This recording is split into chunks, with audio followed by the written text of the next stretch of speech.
Hey, ¿qué pasa, gente de YouTube? Aquí me ha en 18 con un nuevo paquete de efectos.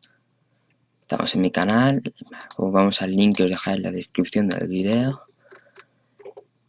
Y bueno, os saldrá la página de Quatoshared, os saldrá esto, si se cae el link por favor decírmelo. O sea, descargar.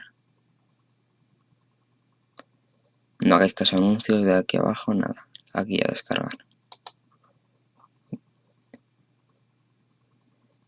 Ahora esperáis, os saldrá esto. De momento lo dejáis abierto. Vale, esto lo cerráis. Y le dais a descarga gratis. Si tenéis esto, pues lo ponéis. Vale, y os saldrá directamente esto, le dais aquí, a guardar aquí.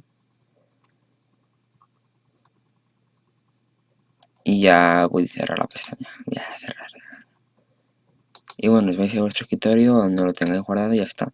Siempre le dais clic derecho, extraer aquí. Y os saldrá una carpeta con efectos. Con el disparos y explosiones. Es lo que más uso, o sea que es lo que os dejo. Aquí, ametralladora HD, veis.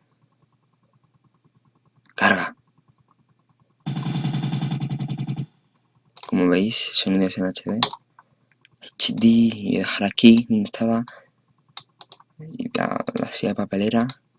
Y bueno, esto ha sido todo y hasta la próxima. Eliminando 24 gigas.